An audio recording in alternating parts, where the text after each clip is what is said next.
This sponsorship is brought to you in part by Social Media Blastoff, the official sponsor of Dynasty Queens. Social Media Blastoff, guys, is a great way to get your platforms going, whether you're an up-and-coming artist or a social media influencer. They do great things as far as with Instagram, TikTok. Also with our music, Spotify, we can do Tidal, Apple Music as well. If you're really trying to build a platform, get more audience, get more exposure, it's definitely the way to go. So right now, you can go ahead and create your free account. And if you scan on the QR code, you'll get 25% off on your first purchase. So don't forget, socialmediablastoff.net. Don't forget to scan that QR code, guys. Hey guys, it's us again, your girl NiaJ and Pamela Nicole. And this is Dynasty Queens. So we want to appreciate you guys for following us in this journey. Yes. With this particular podcast we have. We love that you guys have been subscribing and watching and following us on this journey. Yes, thank you. So we thought that would be pretty cool to tell you guys a little bit about ourselves. We kind of interested too. Yeah, very. Hello. So I just wanted to start. I know we're both from Houston, from Texas. I wanted to ask you. I know you're my best friend, but maybe some things I don't really know about you. You can ask me the same. Of course. What is something I don't know about you? What is something you don't know about Pam? Let's see. Did you know that I play 6 different instruments? No, I didn't. Oh, yeah. Self-taught violin, piano. I've been playing piano since I was 4.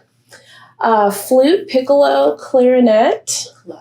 Yes, piccolo of all instruments. Let's go back to the self-taught violin. Yes. Girl, what? Yeah, so my brother, back in high school, he was in orchestra. Mm-hmm. My parents never got rid of the violin, so I just was being nosy. You know how nosy I am. Yeah. I was digging in stuff I shouldn't have been, and ended up going through and finding a violin. And I learned Michelle Branch's The Spirit Room, the whole CD, on the violin. I played and learned by ear the entire album. I knew you were a prodigy. I knew it, but damn. Yeah, girl. Self-taught violin. I love it. Yes, ma'am. Okay, so same question for me. Yes. I know, we're both kind of like quirky. I know we're like, whatever. Right. But we're also like nerdy, quirky girls, yes. Right? So as a child, my life's dream was to be a paleontologist. I love that. Right, girl. I wanted to be digging up some fossils. I was like obsessed with like National Geographic and Discovery.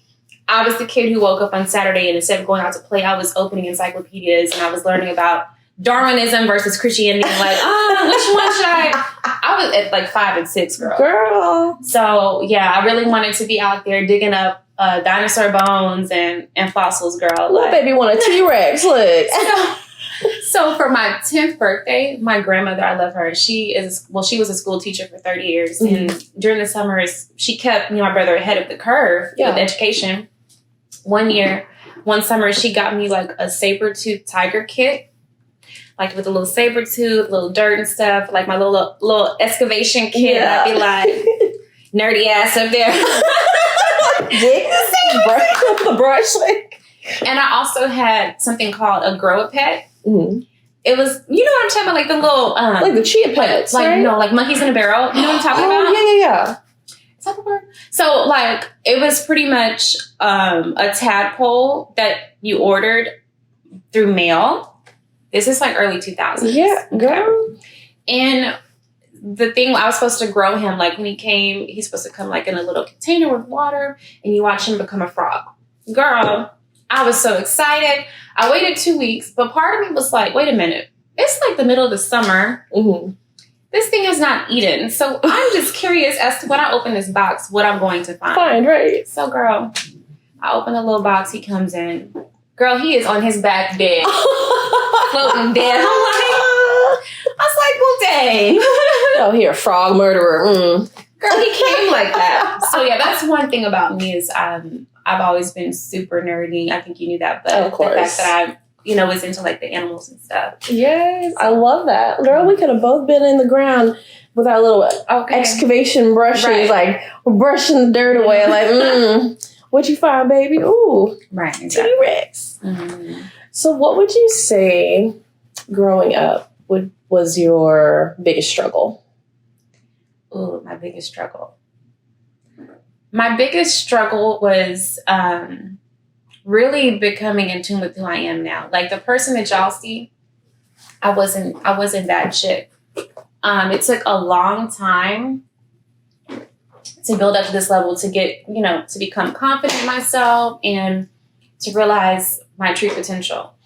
As a kid, I dealt with hating little girls, jealous, children who, I guess you can call it bullying. Yeah. It was more so, I had like really long hair. So girls, like I was in band before I was a majorette. I played the flute, but I wasn't that good at it. But I remember one girl in particular, my hair was so long, she would pull my ponytail. I'm like, you can't get girl, my neck would be. Oh, no. Mm-hmm. So stuff like that. Just the challenges of dealing with people I was trying to become friends with who, I found like they really didn't like me. Gotcha. But as I got older, I was like, you know what? That's okay. Yes. So it was, something like that butterfly effect. Like I had to morph and I had to learn my own self-worth. And it took time. Definitely. It took time.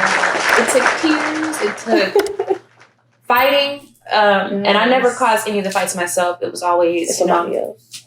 Yeah. But now I'm so, I hate to use the word strong. I'm so strong. I'm so confident. I'm 10 toes deep in who I am as a person. But that took time. Absolutely. So, I mean, to add to that, something I want to share with all you young women that are watching, it is okay. If you don't know who you are yet and you're still struggling to find yourself and you're dealing with, issues with other women or children in general or even your parents, it's okay. At times we're lost, but you can always, through talking to people and wisdom and your own growth, you will find yourself. It's okay. It's part of growing up. So I feel, Absolutely. That's how I feel. And I feel like to answer that question too, like for myself, I struggled so much with being biracial. I wasn't really accepted within like the Asian community. I rarely had any Asian friends and I wasn't Black enough for all the Black kids. I mean, colorism is a whole nother issue. We can talk about that right now too. Yeah, for sure. I don't know if you wanted to share with them about you being adopted. Yeah, definitely. Okay. So, yes, I am adopted. I'm actually in the process right now of doing my heritage background check and just, everything. I know what my biological mom looks like. I know little bits and pieces, but that's actually in the future. Like, this is my new journey. I'm actually in my journey right now trying to find her. And, just so I can get more information. I have kids myself, so I really think it's important to know, like, any kind of, like, hereditary illnesses, anything that I may not have that my children could possibly be a carrier of. It's important for me to know that because, I mean, anybody should really care enough to know that kind of information. Absolutely. Because you just never know. I don't want to keel over one day because I didn't know I had heart disease and come to find out that it's hereditary. So yeah, it's definitely a journey. Just trying to find someone that you really don't know much about.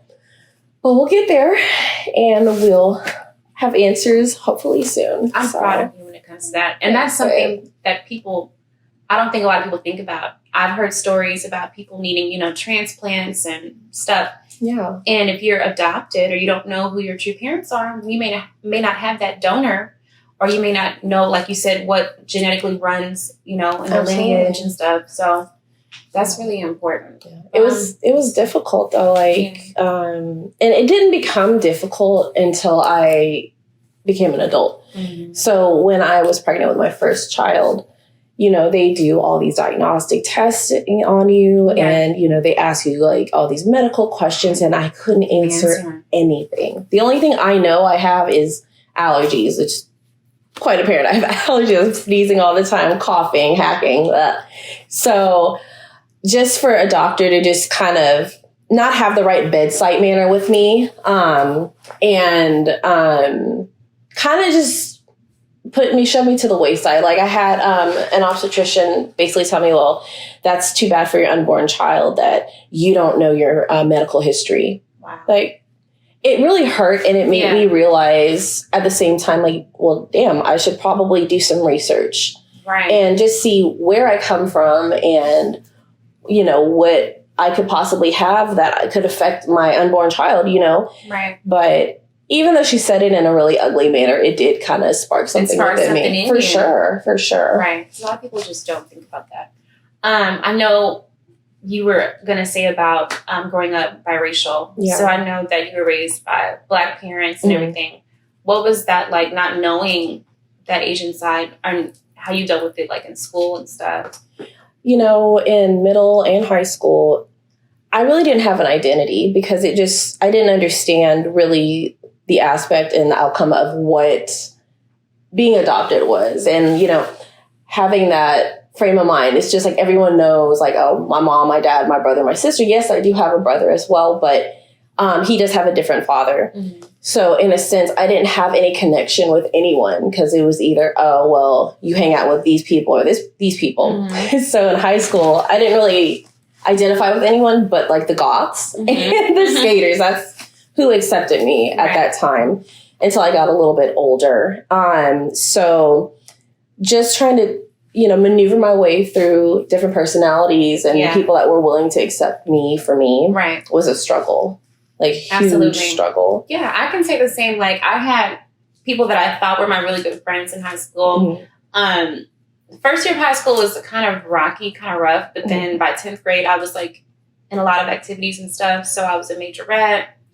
I did cheerleading. I did tennis, stuff like that. But one girl who I thought was my really good friend, and I'm not going to say any names, just in case, you know, she may be watching me on the podcast and everything else I'm doing. Who knows? But she's someone who I became very fond of, and we got really close, and we would talk on the phone like every night until my mom would be like, girl, hang that phone up. Remember those days? Oh, girl, yes. So she was that person for me. But I remember one day we were at our lockers, and she told me, she was like, she looked at me, and then I was like, what? And she's like, Nia, you have everything they want. She's like, you're beautiful. She's like, you got long, pretty hair. You're a good complexion. She was like, I hate you. So I was like, my best friend at the time, who I thought was my best friend, she was like, I hate you. And I was just like, wow. Excuse me. I know. And she was like, girl, I'm just playing. But the damage had already been done. Yes. So it was from that moment on where I realized, you know, you can't trust everybody. Some people that you feel are the closest to you don't have your best interests at heart at all. And so I was still young, so I was still processing things. I know that even with girls that I did consider my friends, sometimes they were mean to me for no reason. Yeah. And I would go home and tell my mom, like, wow, Mama, these girls are just very evil. And I'm like, I want friends. I have friends, you know, but more, you know? Yeah. And I just felt like, for a lot of people, they just didn't accept me, because maybe they thought, wow, you know, she's too fly or she's too smart. You know, I was teased in middle school for being on principal's honor roll. People call me principal's girl. So I was smart. I guess I was beautiful, whatever. Yes. And so because of that, I had a lot of challenges growing up. But nonetheless, we are here now. We overcame all that. So for any of the young women that are watching, I just want to tell them as well, like, people who are hating on you, you need to learn how to let that go. Yes. Dust your shoulders off, like Jay-Z and them said, and keep it moving, because they will try to tear you down. People in general throughout life will try to tear you down to bring you to where they are mentally, because they see that you have potential to go way farther than they ever will go. So I had to realize that. People had to like drill that in my brain. Right. My mother was very helpful with that because she went through a similar situation. My dad really didn't understand. Right. Sometimes guys don't understand half the things that we go through emotionally. Right. You know? But yeah, that was a huge challenge, is just really learning how to find real friends who had real good intentions with me and weren't, you know, secretly hating me behind my back because of whatever, you know? Right. Now, I did want to elaborate a little bit on what we're talking about. That was in the past. Do you feel like you still have those challenges present day, hun? Hell yeah. Girl. Yeah, I know you do too.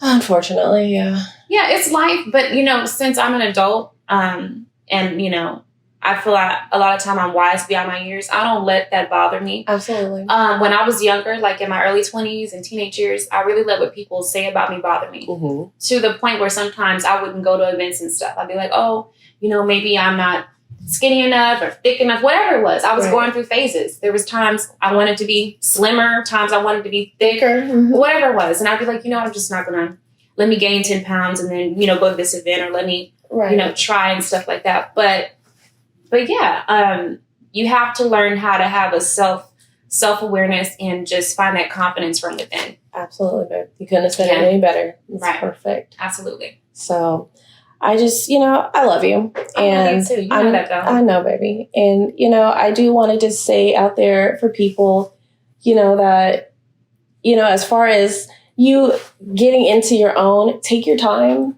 you know, like we were saying.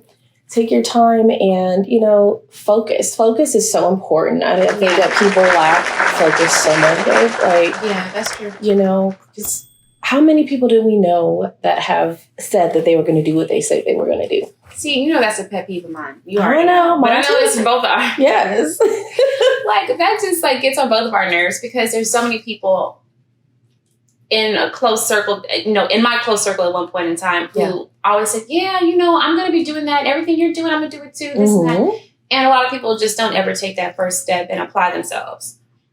So I had to learn not to be mad at people, even maybe loved ones or whatever. Don't be mad because everybody's different. That journey is not for everybody.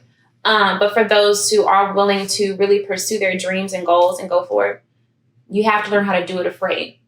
I know a lot of people say, oh, you know, don't be scared or, you know, don't be fearful, but that's not a reality. No, not at all. We're human beings. We have emotions. We have feelings, and it's okay to be scared. I think I shared with some young lady very recently, a mutual friend of ours, that, you know, I think she said something to the effect, oh, but that's so scary. And I told her, I said, it's okay. Yes. Because when you feel butterflies in the pit of your stomach, that means that change is coming and you're doing something progressive. Yes. You're not complacent. Absolutely. When you don't feel those butterflies in your stomach, you're not moving. You're stagnant. Exactly. So if I feel that in my gut, I'm like, okay, we're going. We're doing something. Exactly. And that's what actually happened. That's our backstory, honestly, how we were able to become who we are today. Mm-hmm. We had our 9-to-5 jobs that we worked. We hated. Talk about it. You know on my end, I had a job where I absolutely hated it. It was a paycheck, honestly, for me. And on the side, I was pursuing my modeling career. I was working basically 2 jobs, if you will. And I had a really just stuck-up boss. He was just the worst, honestly. He didn't think that I could achieve anything because I'm smart and because of, like, my hobbies. Like, he was just like, well, nerdy girls, dorks, dweebs, whatever you want to call, you know, smart people can't be pretty and can't make it in that field. So you will never amount to anything. So to have my employer tell me that, it just made me go harder. Girl, I would have signed my resignation letter right now. I was saying, what? Let me show you. Give me 90 days. Okay, look, I could, but not even a year. But you know, on the flip side, I had to take care of the kids. I'm like, damn, I can't just quit this job. Yeah. So I just tuned that shit out, and I kept working and working and working until I was able to just say, you know what, I can't, and I won't. Not even I can't. Yeah. I will not work for this company anymore. Yeah, and that's started really, my own thing. Really ugly for someone to tell you that. Right. Yeah. I think a lot of people do think that you have to be an airhead or there's no substance to you, you know. And I think that's how we kind of connected too, because I know we're both nerds. We like some fine nerds. Okay. So I know that's how we kind of like really are able to connect. Because we can be our quirky, real selves around each other. We don't have to put on a facade. And I love this girl to death. So this is a relationship that I know will last forever. Absolutely. And it's a lot of girls, even in my circle now, I will never stand 10 toes deep and say that about them. Mm-hmm. So I just want you to know that you are near and dear to me. I love you. Right. So we're in the season of ever progression. We're in the season of change. We're in the season of making money, you know, and doing what we love to do and being passionate about it. So I definitely think this is our transitional phase right now. We're constantly transitioning, but we're transitioning to something super great. Something beautiful, girl. Yes, baby. You better let them know we transitioning to something beautiful. I just want you to know. Come on, you're my favorite girl. There she is. My favorite girl. Yes. What other things do you want to know about me, Pam, that you don't know? You actually never told me your favorite food. I don't know what your favorite food is. I love seafood. I know that, but I mean, that's it. There's not a certain type of seafood. Scramps. Some scramps, girl. You know I love seafood. I know. That's it. It's nothing. I mean, I like cheese on a lot of things. And that's it. I love seafood and shrimp. Gotcha. What about me, hon? Is there anything else that you want to know? Let me think. Of course. You're so interesting, my love, my darling. What's a place that you want to go travel and visit that you haven't gone to? Mauritius Island. And that is basically it's right off of Africa, actually. They have, nerd alert, they have what geologists call the underwater waterfall. So you go to the southeast point of Mauritius Island, and the current under the ocean is so strong, it's pulling the sediment and sand from the bank. So it goes into almost kind of like an abyss, and it looks from outer space or from like a plane. You can do plane tours. It looks like there's a waterfall underneath the water. Wow. It's the coolest thing I've ever seen. So that is my top place that I want to visit. And yourself? I would love to go to space. Okay, space cadet. Space cadet. I would love to one day, and I don't know, like the International Space Station and just stay up there for a day, maybe circle the globe and then go back home. Well, that's fun. Well, until next time, guys, we'll have to do a Q&A for next time for our audience and see what they think and, put some comments and questions in the comments below. I think so, too. I think that'd be really good. That way we can answer any questions that you guys may have for us. And yeah, that'd be really fun. Absolutely. So, you guys know that we're actually engaging with you. We see your comments. We see your likes. We see your subscriptions. We appreciate you. And all that good stuff. So, in closing, we know that I love my girl here. And we know that I love you. This is my... Put your crown on. Yes, Put your crown on. Crown on, baby. Oh, and then also, we just want to let everyone know real quick about the platform as far as what we really do. So we're here to just encourage all kinds of different careers, entrepreneurs, musicians, up and coming actors, actresses. This is a platform for y'all to engage with us and also just, raise awareness and also bring a little extra something to the table for yourself. So please like and subscribe, and we'll see you in the next episode. In closing, I'm your girl, NiaJ. And I'm Pamela Nicole. And until next time, this is Dynasty Queens.